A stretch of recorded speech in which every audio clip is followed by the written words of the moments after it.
to Mentimeter and be able to utilize it.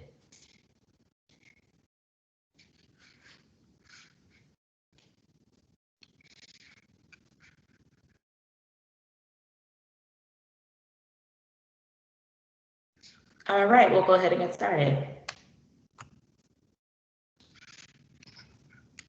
Great, thank you, Angel.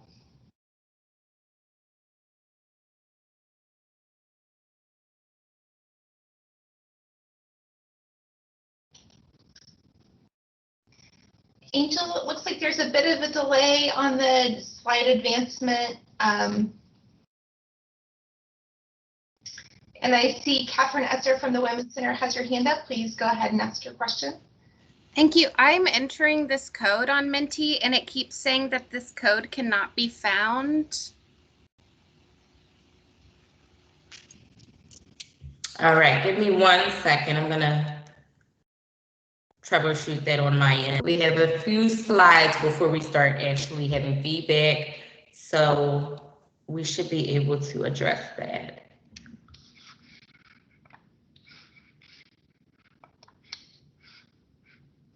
Katie, are you all set? Are you able to see the presentation? I can't. It's still on the Menti slide.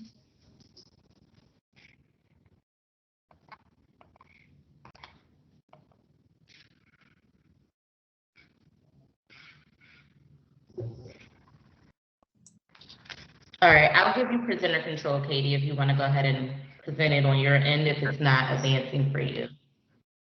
Sure.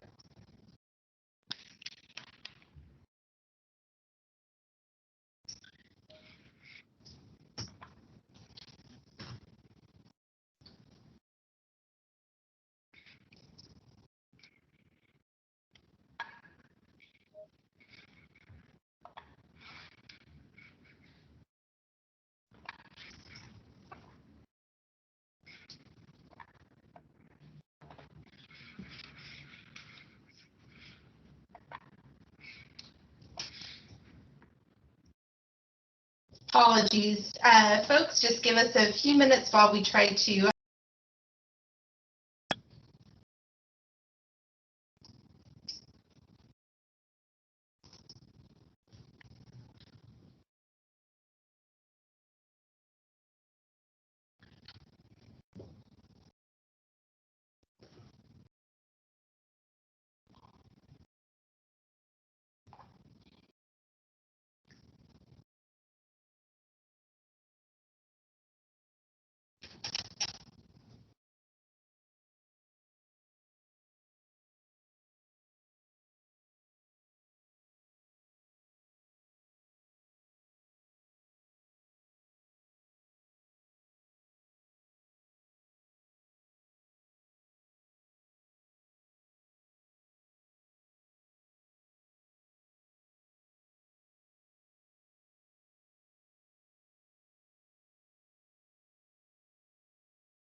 Okay, so sorry about that. Thank you all so much for hanging tight with us and allowed a few other people to join us this morning.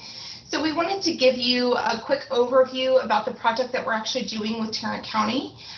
So one of the things that we really wanted to focus on was really making sure that we were taking an equitable approach. So this is now phase 2 of the project. We submitted our initial recommendations. and our initial report to the county administration and to the court on October 19th. So they have had time to look at that. They're reviewing it currently to figure out what they want to implement. But part of this conversation is really looking at the issues and the challenges that we're seeing within Tarrant County itself, as well as what they're willing to implement. So like I said, we made recommendations, but it's just recommendations. At the end of the day, the court gets to make the final decision about what they implement.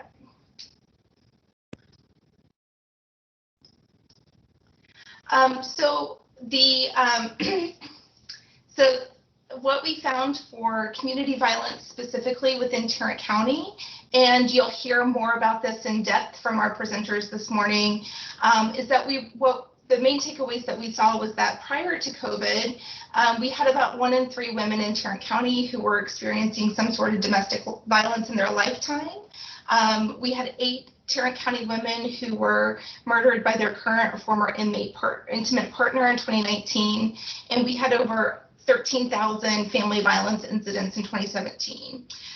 We saw those numbers drastically increase as a result of the COVID-19 pandemic, and you'll see some stats on the right-hand side of the screen. So our first Minty question is, what does your staff makeup consist of? So we have a number of nonprofits, a number of organizations who are represented here today. So thank you all so much for joining us. You can see somebody's already answered for us, so that's perfect. But if you'll go ahead and give us an answer, we're just going to capture that, and this will be part of our report for the final report that we put forth to the court. And for everyone who just joined us, once again, we're utilizing minty.com.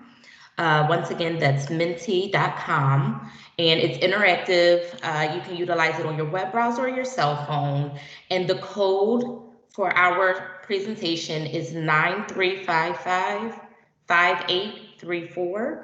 And once you put that code in, it'll take you to the current slide that we are presenting on, and you can provide your feedback through that. Thank you all for participating. You guys will get to see the results in real time in front of you. Great, thank you, Angel. And you'll also see the website and the code at the top of the screen as well. And I'll leave this up for a moment just to let you all go in and answer.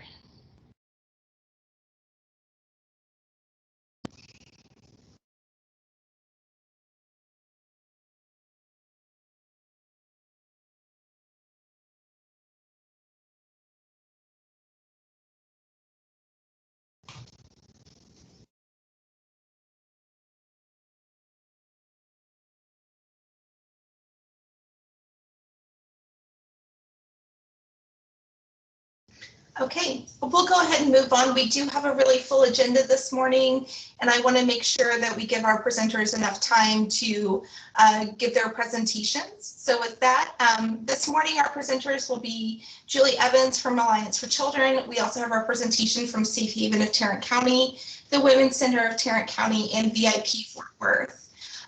So with that, I will go ahead and turn it over to Julie. Well, good morning, everyone. Thank you for including us in this and allowing us to be a part. I did want to go ahead and acknowledge that I'm going to have to jump off the call pretty quick. I had a conflict at 9:30, and so I've got 2 additional members of my team that will be able to be on throughout. Shelley McMillan is our Chief Programs Officer, and Claudia Gonzalez, they're on screen together, is our Director of Training and Team Relations. And so they're going to be our voice as we continue on. I wanted to give just kind of a high-level overview for anyone that is not familiar of our services. Alliance for Children is Tarrant County's Children's Advocacy Center. We partner with law enforcement, Child Protective Services, the DA's office, Cook Children's, and JPS to really provide a comprehensive approach to child abuse investigations that rise to that criminal level. So a lot of the stats you saw on your screen about violence pertaining to children are kiddos that are coming through our doors. So we are actually involved in the first responder system, if you will, that's navigating child abuse, such as severe physical abuse, child sexual abuse, children that have witnessed a violent crime, as well as all child fatalities for the county. One of the things that Angel or Katie mentioned early is this goal to really be a county, equity through a lot of lenses. And when we look at equity too, we really look at proximity. So we're committed to being in community and accessible for children and families. So what you hear about is something that we replicate throughout Tarrant County. So we have a Fort Worth Center where we co-locate with the Fort Worth Police Department and have workstations for the surrounding areas, detectives. We also have on-site Child Protective Services. Again, we replicate that in Arlington, where we partner with Arlington Police Department, and we have space for Mansfield, Grand Prairie, and Kennedale. And then our Northeast Center serves the 11 cities of Northeast Tarrant County. And so the hope is that not just the investigative services, but really the healing services and what we'll focus on today, which is prevention, is available to kids and families regardless of where they live in our county. We know it's diverse. We know it is large, frankly, and getting to services and being accessible is critically important. Are we able to screen share? Can I claim that for, I'm gonna try, we'll see if it works. You should be able to, Julie. Okay, I just have a few slides that I thought I would show you for some of the numbers' sake. Are y'all able to see that large enough? I'm getting some head nods, so we're going to hope for the best.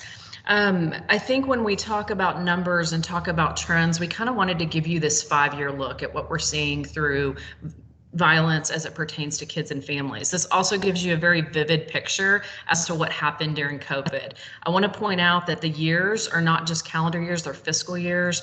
And so our fiscal year ended at the end of September, so we're still finalizing those numbers, so you're just seeing through last year. You see on sexual abuse, while we saw a jump in these early years, we really had stayed consistent between fiscal year 18 and 19. And 2020, you saw this deep drop in cases. And really what happened during COVID is child abuse cases instantly were cut in half.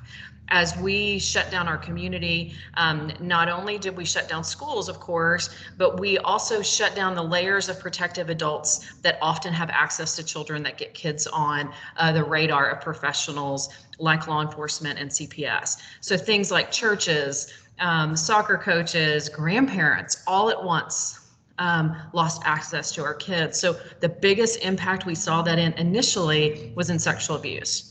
Yet on the reverse, as you keep going down this line, I ask you to look at this physical abuse number where you see the stark increase. We really saw that it was almost like this tale of two issues where sexual abuse plummeted and physical abuse went skyrocketed, as did our child fatality numbers. As we are beginning to piece together our fiscal year end, again, that just ended, I wanted to give you just a snapshot of that, which is at the bottom, just using one of the numbers that we felt like we were pretty close to already finalizing, which is our forensic interview number. We interview children as part of that criminal and civil investigation. So for FY20, we had 1,500 kids come in. And for FY21, we are almost to 1,800, it looks like, for this year. So we're back to that increase. And really, when you see sexual abuse numbers for FY21, you see that back on the rise. The unfortunate part is while sexual abuse is on the rise, so is the physical abuse and the child fatalities. We sure were hoping that number would kind of drop back down, and we're just not seeing that yet. As I know, one of the things we saw in the notes was really kind of asking us to focus on prevention. And so before I turn and kind of give you really a deeper dive into the prevention activities we do, I want to acknowledge that intervention in and of itself is prevention. These kids coming through our doors is critically important. For us to always remember that has to be a key factor to how we ultimately break the cycle of things like this. So by seeking justice on behalf of these children, by finding prevention methods, that in and of itself is an important piece to preventing this for those kids in the future, for preventing access from offenders, even preventing other kids in the home to be victimized. So I always want to remember that our intervention on the front side in and of itself is a piece of prevention. As we look to more traditional prevention that I want you to know that Alliance for Children does, we really are committed to envisioning a Tarrant County where our services aren't needed. Wouldn't that be great if our kids didn't need these big, bold services from the lens of investigations? So we have 3 primary programs that we do, and of course some subsets in between. So we have a prevention program that is focused on kiddos. So we go into schools and we talk to them about their bodies, teaching them that their body has value, teaching them that they can say no to unwelcome touches, and really giving them the words and the tools to do that. What we love about this program is it also teaches kids about the layers of protective adults in their lives.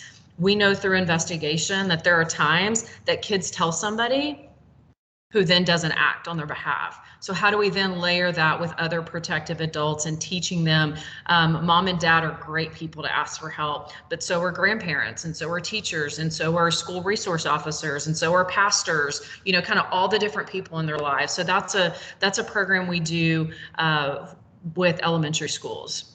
We also do a program that is focused on internet safety. Chief Noakes, I see you on the call. You know firsthand the realities of our world in dealing with internet crimes against children. It is one of our fastest growing crimes, and one that we are still trying to wrap our arms around because of how vast it is. When I first started this work, you had to have access to a child to sexually assault one. That is not the case. And our kids are walking around with these little devices, gosh, in 2nd grade at this point, where they can access the internet, they can access all that goes with the internet. And so NetSmarts is really aimed at teaching children early about how to be safe online. No longer are we teaching kids not to be online. That's just not a reality, but instead teaching them how to be safe online.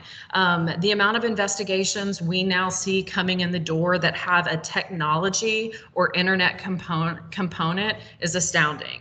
Either because they've first met the offender online, that then has led to future sexual assaults, led to child pornography, or for lack of a better way to say this, traditional sexual abuse case that has a technology component to it.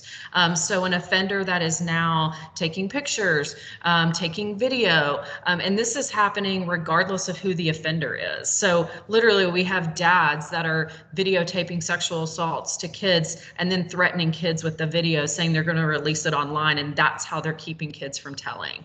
So the internet safety piece is a huge component that we feel compelled to do and to make a part of what we're talking to kids and families about.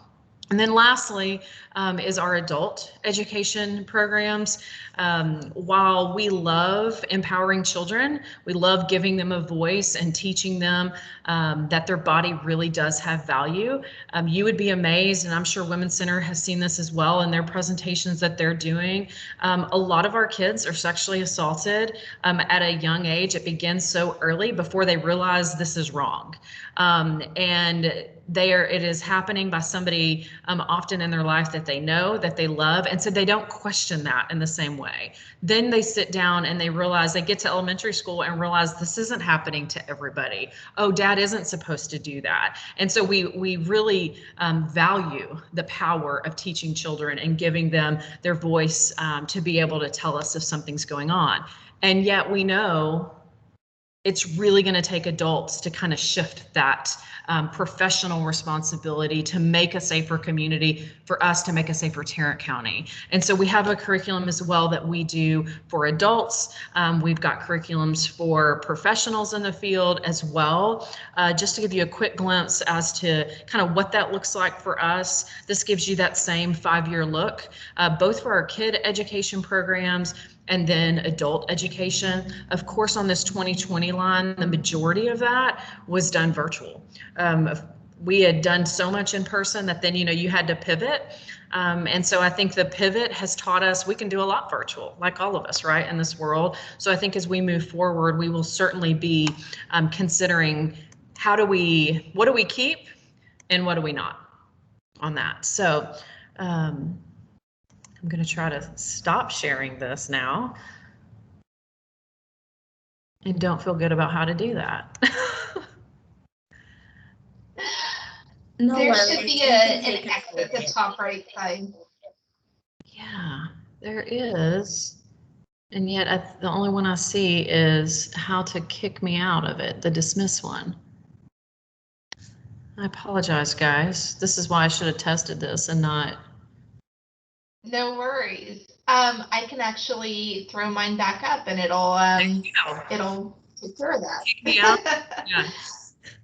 I should not have done anything over my skill set, which showing that on Zoom or Teams is well over my skill set. So I think for the point of the presentation, those are kind of the numbers we wanted to give you just on the prevention side of our work. Obviously, that's a little bit different than the investigation side. I'm happy to answer any additional questions you may have. I know one of the things mentioned a challenge. I think a challenge that those of us in the prevention world will soon be navigating is a new law that passed this session. We had a session or a law that will go into place in December that really will, at minimum, cause us to jump through some hoops in a new way to have access to kids in schools. Schools is definitely the majority of where we are able to partner with local ISDs to provide this during the school day. And so that will be something I think a lot of us, Women's Center and ourselves for sure, and others will have to navigate in the coming year to say, how are we going to navigate these new expectations that will make it a lot harder for us to get in front of our kids. Thank you so much, Julie, and we greatly appreciate your time, knowing that you had a short time period that you could join us this morning. Thank you so much for the work that you're doing for the kids of Tarrant County. We really appreciate your time today. Thank you. Okay, with that, we'll move on to, I believe we have Catherine Jacobs from Safe Haven as our next presenter. Thank you. I actually don't have any slides because I don't know how to do that. So Julie is probably 10 steps ahead of me. So there's so just to give a little background on Safe Haven, we provide the domestic violence shelter for the county, the 24/7 hotline, and the high-risk team, a slew of comprehensive services around domestic violence victims, specifically victims of intimate partner violence. And additionally, we are a large part of our community's coordinated community response, which is a specific model about how our community addresses domestic violence. To give a little background about just some data and how COVID impacted that, we on our hotline see about on average between 62 and 68 calls a day. That's a lot. We have had our same hotline number for a really long time. And so I think that a lot of people know the hotline number. Those are not all shelter calls. Those are not all people who are calling to access shelter, although a significant amount of them are. We have people who call the hotline because they have a friend or family member who's in a domestic violence relationship and they don't know how to handle that. We have people call the hotline who need another intervention. They might need legal help. They might need therapy. They might need something for their children. And so they call the hotline in order to access those services. We had a dip right around at the end of March in 2020. And we believe that was because people were stuck at home with their abuser, and so they couldn't find a safe place to make that phone call. But around the first week of April, we actually got back up to our normal numbers between 62 and 68 calls a day. And then by May, those calls really shot up to about 92 calls a day, and that sustained throughout 2020 and didn't really drop off until January of 21. So we did see a really high spike in our hotline calls. We also saw a spike in our requests for shelter. The reason why that feels significant, if you kind of drill down a little bit, is that when somebody calls for shelter, we arrange a safe pickup point for them so that we don't go on scene. And so when it happens on occasion that we go to the pickup point and the survivor isn't there. And that's kind of a common thing that happens. During COVID, that the rate of those like vacancies spiked. So we would often, the person was in a safe enough place to call the hotline, but they weren't in a safe enough place to be able to leave their home. So we would get to the shelter pickup point and the clients would not be there. That has also tapered off. That's gotten a lot better. And so we, in 2021, unlike what Julie was saying about Alliance for Children, we have actually seen our numbers kind of go back to our normal numbers. I will say that percentage that is a request for shelter on hotline is still fairly high. So the shelters stay, I hesitate to use the word full, because if you are a victim who is actively fleeing a violent relationship and you require a safe and anonymous place to hide, we will figure out housing for you in shelter, even if the traditional shelter beds are full. So we have stayed at or near capacity for a while now. We also, in October, as part of our fatality review team, released our 2020 local Tarrant County fatality review report. And the biggest issue that we ran into this year is that our fatality numbers spiked. They spiked to 17. We reviewed 28 cases. We made the determination that 17 of those qualified as intimate partner homicides. We do that in partnership with a lot of a multidisciplinary team here in the community. And that number is more than double the number from 2019. So those homicides increased by more than double in 2020. And we had been seeing a steady decline since 2016. And if you dive into the report, which I won't do now, you can see there's kind of a timeline of different interventions that different partners in our community have initiated since 2016, specifically to address the homicide number. And we believe that it is a combination of those interventions that led to this pretty steady, more than 50% decrease over time. But then 2020, we're hoping was an anomaly. We haven't released anything for 2021. We haven't reviewed those cases yet, but they are already lower than where we were last year in 2020 at this time. With regards to kind of prevention in general, we have a robust school-based prevention program, kind of like what Julie was talking about. Having access to kids through schools is a very easy way to be able to get to children. We run 3 different programs in our school-based prevention program. One is called a student assistance model. So it's like a peer-based model. That model is specifically funded by the federal government on a consolidated youth grant that we've had for a while. We are very invested in the Everman ISD. We're in every school in Everman. We've been there for a while. We engage all the students in Everman and parents and local churches. So it's a really community-based model there in Everman. Although we do offer the student assistance program in other schools throughout Tarrant County. The second model that we use is called Safe Dates. I should say that the student assistance model really addresses 3 what we call precursors to domestic violence: dating violence, sex assault, and bullying.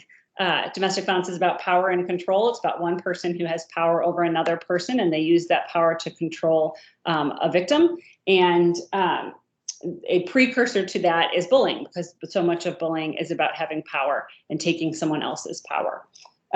The Safe Dates program specifically talks about dating violence. And we are, again, in many, many schools throughout Tarrant County. The third program that we have is for pregnant and parenting teens.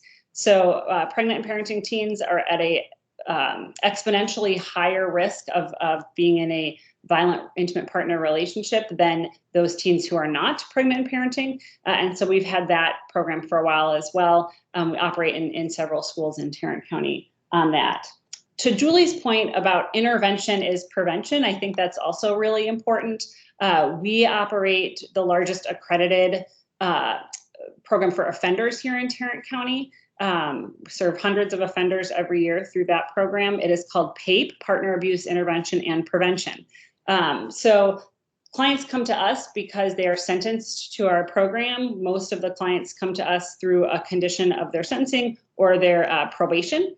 And when they come to us, they're with us for 27 weeks. And we teach that violence is a choice. Violence is a choice that you make. It is not, your violence is not the side effect of substance abuse, mental illness, unemployment, or anger management. It is because you've made a choice in your life to be violent, and you can make a choice in your life to be nonviolent. That may not have prevented, the program doesn't prevent the case that led to you being in the class in the first place. But we do know that oftentimes offenders, domestic violence offenders, will get in many relationships in their life where they continue being a domestic violence offender. And so we believe if we can, and we know this because the research indicates it, if we can intervene now, then we can prevent future intimate partner violence cases in your life in the future. And then the second piece of intervention is prevention. I wanted to mention is housing. So you probably have heard the statistic before that it takes a victim 6 to 9 attempts to get to remove themselves permanently from a domestic violence relationship. Leaving is a process. I think that's really important. It's not a point in time. It's not something that happens spontaneously in the middle of the night. It is a very long process. It can be a very long process. And one of the reasons that we've seen that victims return to their offenders after a shelter stay is because of his access to housing. She knows that the relationship is violent, the relationship is not safe, but she's faced with a choice she feels at that time of becoming homeless or going back to the offender because he has access to housing. And so we've decided that that's something that that we can prevent, right? Because we can offer more housing. Like that seems like a fairly solvable issue. And so back in 2015, we had about 42 apartment units that we worked with, and now we have about 120. So we feel like housing is a very easy thing for us to address as far as preventing return to an offender or preventing future incidences of violence or getting into a relationship partially because of someone's access to housing. I think that's all I have. I don't want to take a ton of time, but I'm certainly open to any questions. I don't know if there's a time for that now or after the presentations are over, but I appreciate the time to speak this morning. And I also commend Alliance for Children and the Women's Center. We've been doing several of these now. So I've recommitted to learning more about the work that you all do. Thank you so much, Catherine, and thank you for the work that you all do here in Tarrant County. Really fascinating information that's coming out this morning. We'll hold for questions until after the other presenters, if that works for everyone. And with that, we'll go to Catherine Collier with the Women's Center for our next presentation. Hi, thank y'all so much. I am going to attempt to share, and hopefully y'all are able to see all of this. And I do have more slides than Julie, but I will go fast. I'll stick to my 10 minutes. So I oversee our prevention and education efforts within the Rape Crisis and Victim Services Department of the Women's Center. And to start, I just want to say that from all of our prevention and education, intervention, and all our services, we really work from a trauma-informed approach. When we go out into the community, I like to tell people we're in the process of helping people heal and overcome from trauma, because it's important to remember that sexual assault and abuse, as well as other forms of intimate partner and interpersonal violence, are traumatic. They can have long-lasting traumatic effects on not just the individual, but also what we call secondary survivors, the support system, the family members, the friend, and the whole community. So We work really hard on helping people throughout all our education to understand that trauma can affect our whole being, have these long-lasting impacts, and especially when we're working with children, we know and want the community to understand that trauma caused by abuse and neglect can cause children to lose trust with adults who are supposed to meet their needs. This adds to some of those long-term effects later on. We also know just nationally and in the state of Texas, sexual assault and abuse are extremely prevalent in Tarrant County as well, like Julie spoke to. We know in general about 1 in 4 girls and 1 in 6 boys experience sexual abuse before 18. Sometimes the biggest thing that we like to point out is that 65.2% of victims in Texas report experiencing multiple sexual violence victimization. So it's not only important for people to understand that this happens a lot to people one time, but it also happens a lot to people over and over. And just like both Julie and Catherine have said, intervention is prevention. We have to try and stop this from happening in the first place, but we also have to continue intervening so that we can stop that cycle of sexual abuse and assault throughout the generations. We know from studies like the Adverse Childhood Experience study, which looks at different types of adverse experiences, that trauma really can create long-lasting mental and health issues throughout the lifetime. This also includes sometimes looking at how does poverty affect children growing up? How does community violence affect children growing up?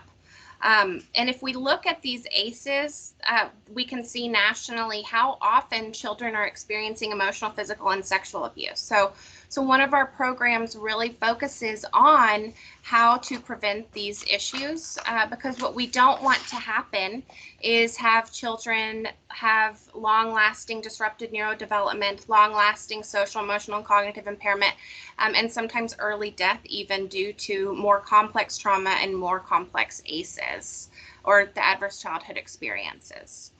When we are training, we do want people to know, though, that trauma is not necessarily something that can affect you forever. ACEs are not destiny. These can be mitigated through education, building of resilience, hope, and intervention, and the community prevention efforts. So when we're providing prevention and education, we really work through the public health model, the socio-ecological model of prevention, trying to make sure we touch on the individual level of prevention, a relationship level, and community level. We tend to leave the societal and policy issues to the Texas Association Against Sexual Assault, which is our state coalition. So I'm just going to spend a few minutes going into how we respond at each of these levels, because similar to what, again, Julie and Catherine said, we focus on 3 main issues. We work with children, we work with adults and the general community, and then we work with professionals through our prevention efforts. When we're working on the individual level, we have our Play It Safe program, which is a personal safety program. This is an evidence-based program that we created at the Women's Center here in Tarrant County based on the needs of students and parents within our community. It has been a program that has been going throughout Tarrant County in some form or fashion since 1984, but most recently we completed our 2nd research study on it to make it a more evidence-based program. This program is age and developmentally appropriate. It's a scripted program that's scripted from pre-K, about 4 or 5-year-olds, all the way through 12th grade. And it is a prevention and intervention program to help children respond to, recognize, and report both physical and sexual abuse at all ages. We teach children about 3 types of touch. We're teaching them, we call the touches safe, unsafe, and confusing touch. Unsafe touch is our term for physical abuse, and confusing touch is our term for sexual abuse, until we get to a little bit older when we do start using those actual terms. But the reason we want to teach them about these types of touch is exactly what Julie said. We are working with students who they have experienced abuse or witnessed abuse their whole life, and then they get into school and they think that this is normal, and they don't realize that what is happening in their home is actually unhealthy and that they can get help for this. So in order to help empower students, we don't want to just teach them about types of touch. We also provide our 3-step safety rule, which is to say no, get away, and tell a trusted adult. We work really hard with the students to be able to identify their own trusted adult, because not every student has the same trusted adult. You know, not everybody can really trust their parents, because they typically, sexual abuse happens with someone that the child knows. You know, if it's under a certain age, it usually is someone within the family. And so we work with all of these students to identify their own trusted adult. I'll just tell a funny story because I love this, but we do hear things like, well, maybe Santa Claus is a trusted adult. And our presentation, we always want to be a positive experience for children. So we never negate that. We just redirect and let children know, I'm so glad you can trust Santa Claus, but he only comes one time a year. And a trusted adult is, remember, someone who is 18 and somebody who you see on a regular basis. In general, here are some statistics that we have for Play It Safe. I didn't do the past 5 years, I just did the past 3. If you look at 2018-19, this was our last year that did not have any COVID interference. We spoke to over 137,000 students with our Play It Safe program. Now that it is important to note that with Play It Safe, we go classroom by classroom. Our shortest presentation is 30 minutes, and that is for pre-K, and our longest, the other presentations are 45 minutes to an hour. And again, it's classroom by classroom. It is not auditorium style. And we do just go that one time of year. Once COVID hit that next year, you saw the dip to 118,000 students. And then last year, we had to transition all of our presentations to virtual with COVID. So 2020 to 2021, we had about a little over 53,000 students. This current school year to date, we have seen 29,000 students in the schools. The second number that you'll see there are a number of disclosures, which fits with what, again, Julie was saying with Alliance for Children, is you start to see a dip in disclosures from children once COVID hit. And anecdotally, you know, it really would make sense because children were not around their teachers or their counselors or their principals or other people to talk about what was happening to them in the home. With Play It Safe, you know, we really, again, try to encourage students to identify their own trusted adult, but we know that there are children who don't have anyone that they can talk to about this. And so the disclosures are really coming from those students who don't have anyone else they can talk to, or who have told, we have children who have told their parents, have told their counselor, and nothing has happened to help them. So then they're telling us, because we do let kids know it is never too late to tell. This is never your fault. And if you do tell somebody and they don't do anything about it, keep telling until somebody does something to help you and help the person who is doing this. So again, looking at the numbers in 2018-19, we had 297 disclosures. And then there was that big dip last year with only 17 disclosures throughout the whole year. Right now, for this school year, we are up to about 46 disclosures. Again, it's important to note that nationally, educators in the school system identify about 52% of reported cases of child abuse. So we really missed a lot of those kiddos this past year and a half with COVID. The second level of the socio-ecological model that we try to hit is our relationship level, where we work with parents and general community members. And the reason we do this is because we don't think we want to empower children, but we know that it's not their responsibility to stop the abuse. It is adults in our community to help prevent and stop abuse from continuing to happen. So we collaborate with various community agencies, with churches, with schools, different groups throughout the community and different agencies to provide prevention training on child sexual abuse, dating violence, sexting, and cyberbullying. We provide training on promotion of healthy relationships. And our biggest requested presentation is from parents on how to just talk about violence prevention. How do you even start this conversation with kids? Because a lot of times we find parents are just worried that they will say too much. You know, it's a topic that needs to be talked about in a way that isn't going to scare kids, but that kids understand the gravity of the situation. Our presentations, you can see in 2018-19, we presented to over 5,000 adults in the community. Again, that dipped this past year with COVID, but we started getting back again with providing more virtual trainings. And last year we presented to 5,100 for adults throughout the community.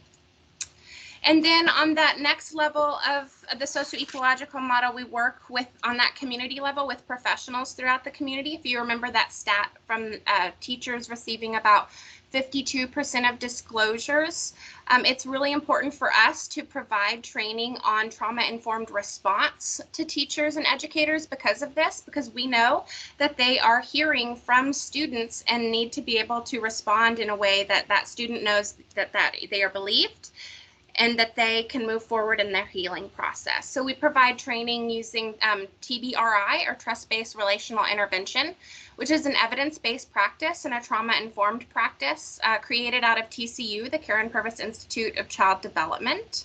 We also provide trauma-informed response training for law enforcement and the criminal justice system. Most recently, we spoke at the North Texas Legal Aid Conference, helping prosecutors and attorneys understand how to respond to victims of violence in a trauma-informed manner.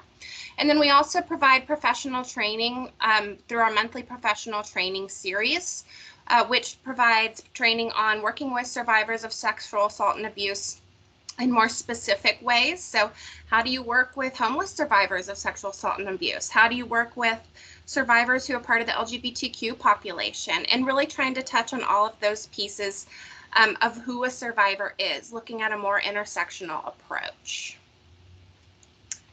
And I just want to reiterate, just the way Julie and Catherine ended, is we know that intervention is prevention.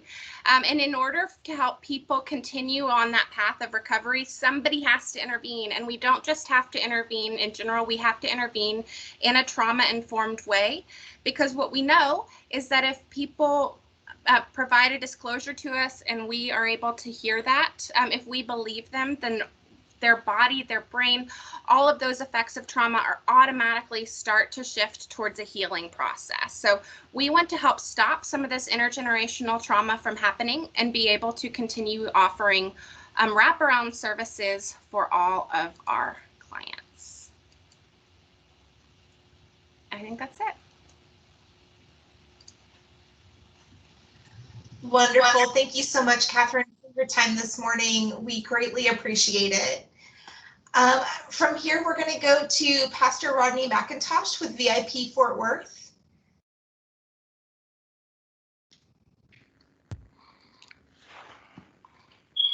Good morning. Good morning. How are you, sir? I'm fine. Thank you for asking. I first want to thank you for this opportunity to share.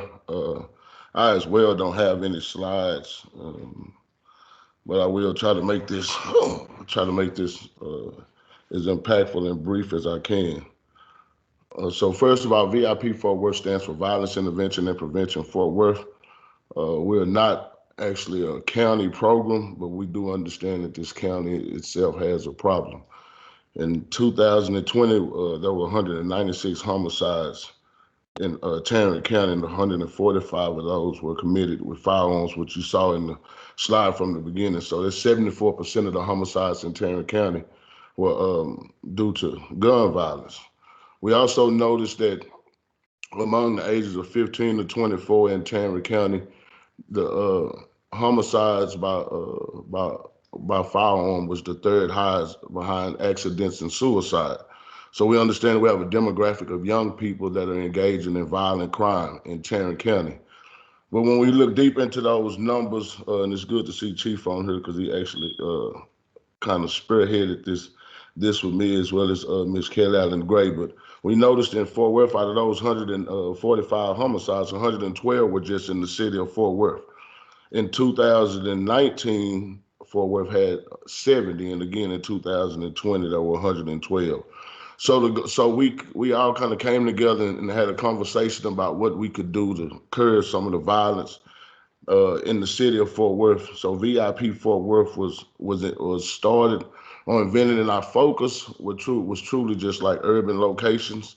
So we're located because out of and what we noticed out of those homicides, those 112 homicides, is we had several hot spots, or what we would call hot spots in the city of Fort Worth. So VIP was started on the east side of Fort Worth, where we target Stop Six community, Eastwood community, Meadowbrook community, as well as the Hanley community. And then on the south side of Fort Worth, where we deal with Lower and High South Side, Summer, Highland Hills, and heading towards Crowley. We had the privilege of bringing on, we started with me and 3 other guys from the beginning, but we've hired several other people right now. We just brought on 5 more people. The goal of VIP Fort Worth, if I could just kind of share it with you, is to stop cyclical and retaliatory gun violence. So this program is it's a little unique and it's different because so many people see us as a mentoring program, and I try to tell people we do mentoring, we do focus on intervention and prevention, but it's kind of on steroids because we have a targeted demographic, and that demographic truly is just those who are currently or consistently participating in gun violence in the city of Fort Worth. Inside of just the boundary that we worked last year, we saw that there were 130 shootings uh, inside, and again, and that's just in the spots that we located. In 2021, there's been 84 just as of all the way up to June. So we're actually on pace for those numbers to increase, which just kind of shows the difficulty of this work. So what me and the guys do, we use what we call credible messengers to go back into their community. We get young men who were previously either in gangs, who may previously been incarcerated, or even uh, producers of gun violence themselves at one time, and allow them to go back into their communities to make a change or try to impact the areas that they're known in. And again, I say credible witnesses because the thing about VIP is the people that we use have to have credit on the streets to be able to deal with these young men. And see if we can intervene whenever there's a shooting. So I totally agree with both women when they say intervention is prevention. For me, the start of this program, the main focus for me truly was prevention. Again, myself being a former gang member and a part of violence myself. So, but what we've come to realize is for us, one of the ways of preventing violence is intervening in the violence once it's took place. So we target the young men that once we hear about a shooting, or we know that there's been a shooting in our community. What VIP Fort Worth does now is we start to engage the people we believe participated in the violence, and start to see if we can't just be a mediator, de-escalate the situation, and try to teach them conflict resolution and allow the young men that's involved in the violence to understand that there's other ways to respond to what it is that just took place. And I'll be honest, at times, again, it's difficult because once you lose a friend just in the culture and the way that we grew up, a lot of these young men feel like they have to go and retaliate. So a lot of time, the best thing for us is just building a relationship with these young men. And that's what makes VIP so effective, because we deal with a demographic that a lot of people have either watched over or ignored in the city of Fort Worth or in Tarrant County. That is our target audience. We daily have contact with what we call fellows. Those are the young men who go through the program. We're focusing right now on the curriculum and making sure that these young men go through an 18-month program where we teach them escalation, de-escalation. We teach them conflict resolution, offer education, teach them trades. Just trying to allow these young men to become whole and become productive citizens, like in this city and in this county. At this current time, VIP Fort Worth is teaming with JPS because we also. I believe Sister Catherine, who was just talking about how violence is a choice. And in a sense it is, but there are some, I believe, just again from being around it, that some of these young men, for them, it really is like a mental health issue. For some of these young men, I'm gonna be honest, it really is a sickness because they become a product of their environment. So what VIP does is try to go into that environment and work and build relationships to where sometimes it's just buying time to make sure that we keep them keep them from going out and participating in the violence. And then we also have a desire and a goal to take them out of these situations with something we call transformational travel, where we remove these young men from these neighborhoods, allow them to see something different besides just their community or their cities. Because growing up in the city, again, for me, I thought Stop Six was the largest place in the world.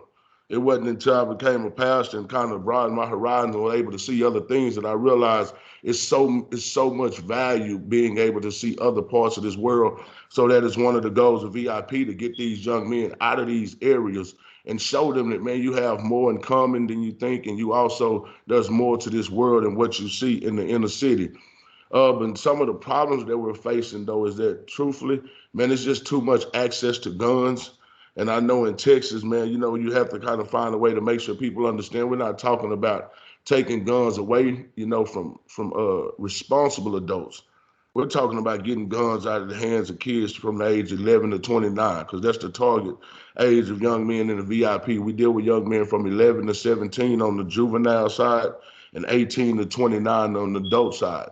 And for us, we also see the prevention part of it is getting a hold of young men at an early age. Because at the age of 11, I was introduced to drugs. I was introduced to things that affected my life all the way up until I was 31. So what we try to do is get a hold to these young men as far as for prevention while they're in middle school. You know, like let them know that, man, you don't have to adhere to the peer pressure. Give them opportunities again, man, to you know, to experience different things, and put a mentor or somebody with them that will truly walk with them and be by their side. Because also, I think what affects a lot of the young men in the inner city when it comes to gun violence is, man, so many people come into their life and then leave out of their life.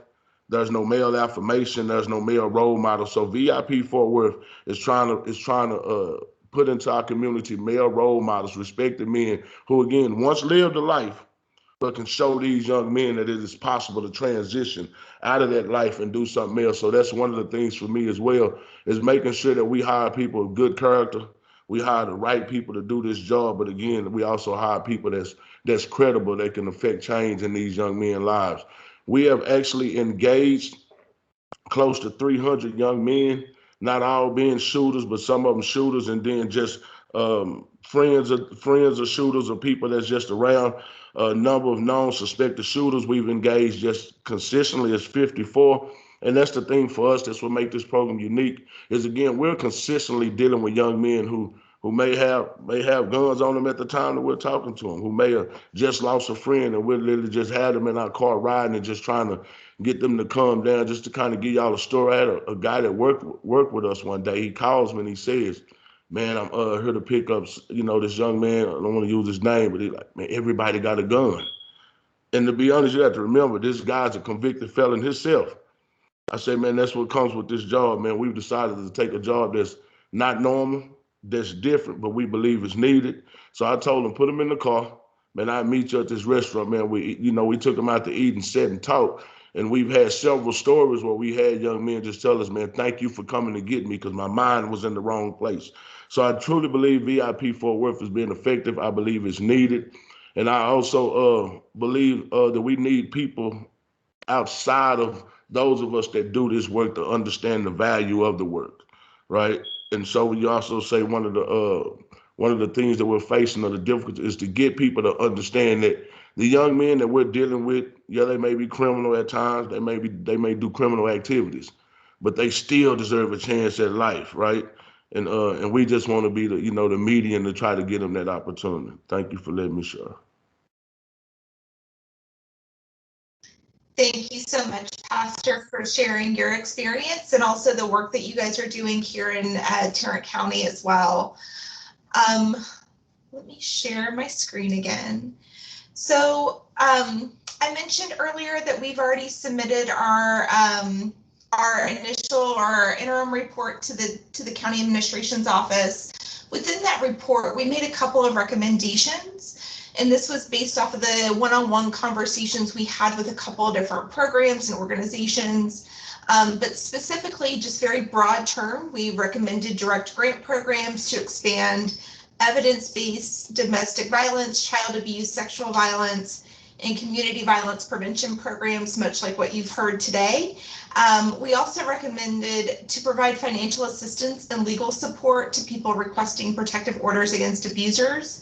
And then the county had previously approved direct grant programs to expand evidence-based prosecutorial violence prevention programs. So that's something that the DA's office is actually doing.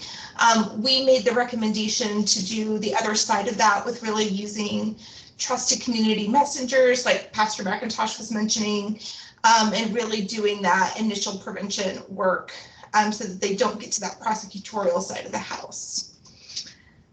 So we're going to go back to Minty. So if you can, please pull up your minty.com and use the code, I'm sorry, I'm looking for it really quick, 93555834.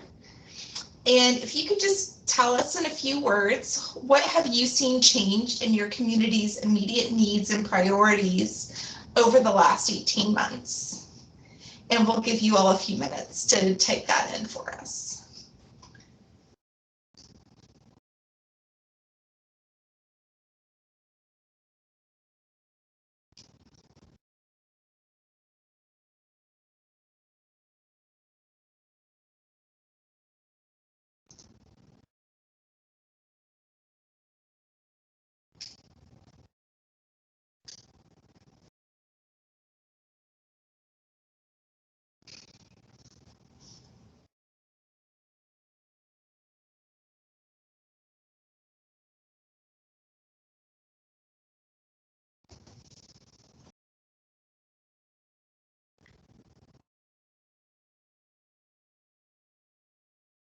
And it looks like Angel dropped the website in the chat and the code in the chat.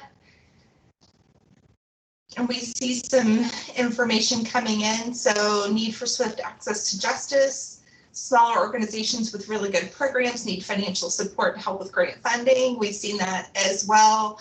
Increased need for quality staff, increased need for crisis response to victims at hospitals.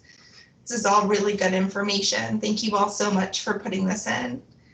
Greater need for all services for survivors of domestic violence and children who witness violence, specifically greater need for financial support. Rise in severity of child physical abuse, as well as rise in youth suicides.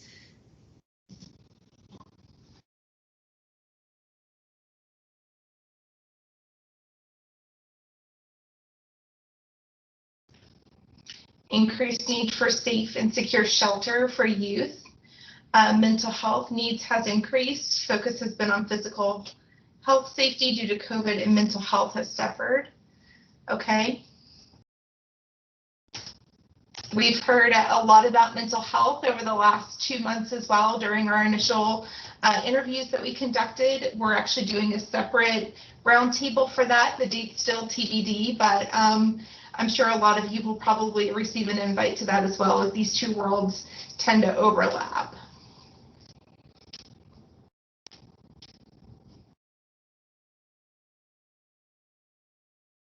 I'm not seeing anything else come in, so we can go to the next one. And so how has your organization's response to community violence changed during the pandemic?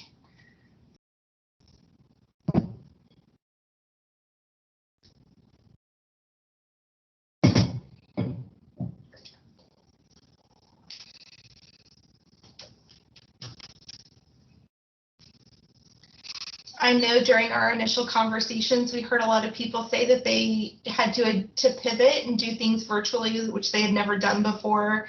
But I know that we heard today a lot of different potential shifts in how we can access people or provide services to people as well. So we've seen numbers have risen exponentially. Incorporation of virtual presentations, which has allowed for greater reach with busy parents and professionals. That's good to know too, right? So we may feel a bit constricted at times, but we may actually be reaching a bigger audience than what we had previously reached.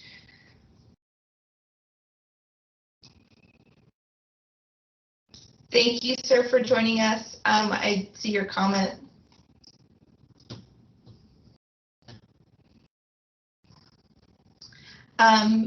Free trauma counseling to victims of crime, and the in-person visits changed to virtual, which actually has helped with victims being able to access services. That's great to hear as well. never stopped providing in-person services, how to create virtual service opportunities and capabilities, greater focus on sanitation efforts. I'm sure that that was a little tricky too, trying to keep everything clean as we moved between different visits. I'll give you guys a few more minutes. I know that typing things out can be a little time consuming, so.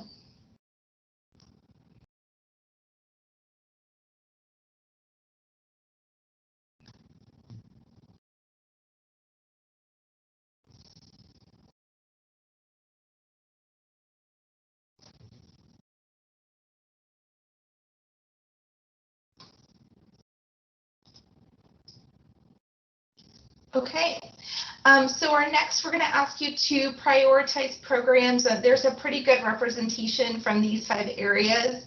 This is really just the programs that we recommended that the county focus on, or the focus areas, but we broke them out. So for child abuse prevention, domestic violence prevention, sexual violence prevention, gun violence prevention, and then financial and legal support for survivors.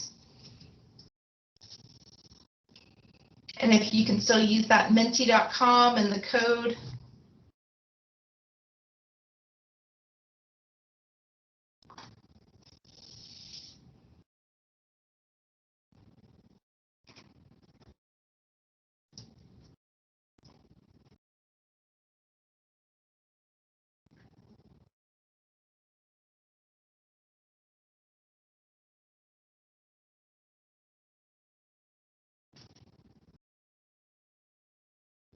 See some things shifting.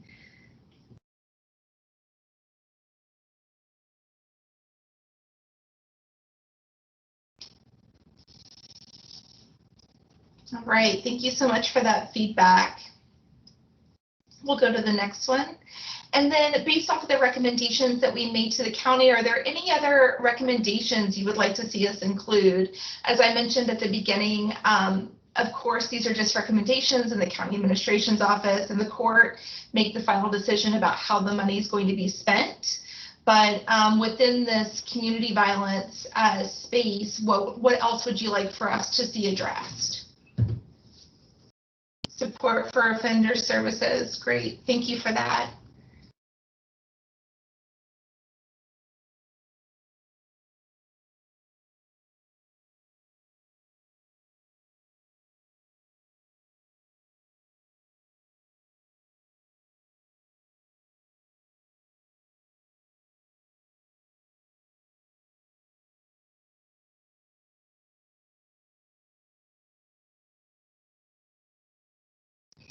Focus on an area on children who witness violence. They suffer from the same long-term harm as child abuse victims. Thank you for that as well. That's great. Victim compensation access improved. Parent education partnering with faith-based. That's great as well. Thank you so much for that. I'll give you a few more minutes just to finish your submissions. And I believe it stays open. Angel, correct me if I'm wrong, to where even if I move to the next slide, they can still submit their information. And of course, everything that we're collecting today is going to be included in our final report that we'll submit to the county in January. So if they're already on the slide, when you move to the next one, they can stay there or they can choose to move along with you. However, if they come in later, unfortunately, they will not be able to provide a response. Okay, thank you. Second chance programs, that's great.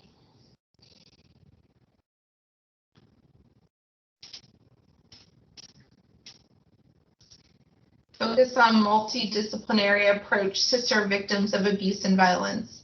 That's great as well. We love to see collaboration among different areas.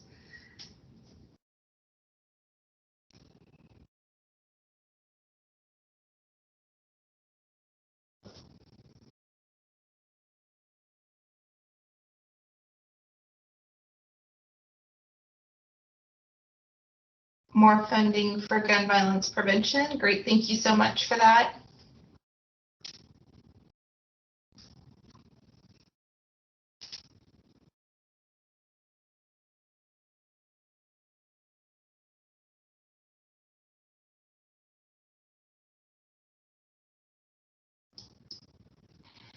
So that's the end of our presentation, but we do have some time for questions and answers. So I'm actually going to stop presenting, and I'll ask for our remaining speakers who are still on the line with us to stick around. So if you have any questions, please use the raise your hand function at the top of the screen, and we'll call people in to ask their questions. Or you can drop your question in the chat if you're feeling a little shy and don't want to speak up.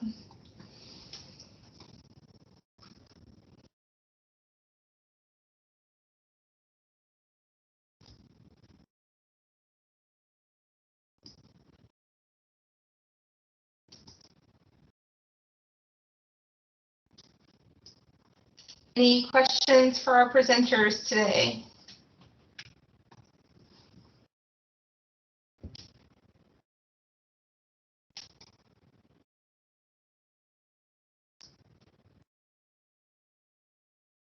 Okay, well, ladies and gentlemen, that means that you did such a great job presenting that everything is clear as day, and we know where we need to focus on for this area. Oh, get contact info for attendees and presenter. We can share that, or if people are on, but we'll check with our presenters first to see if they're comfortable with sharing that information, but we can send that out possibly.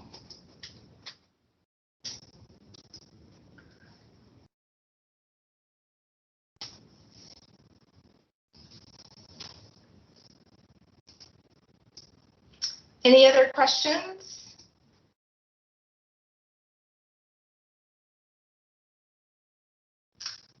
Perfect. Presenters, if you wouldn't mind dropping your contact information in the chat, that may be helpful as well.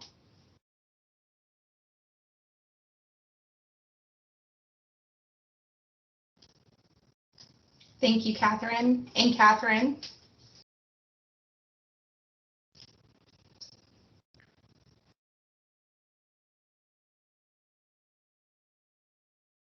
And Pastor, thank you so much.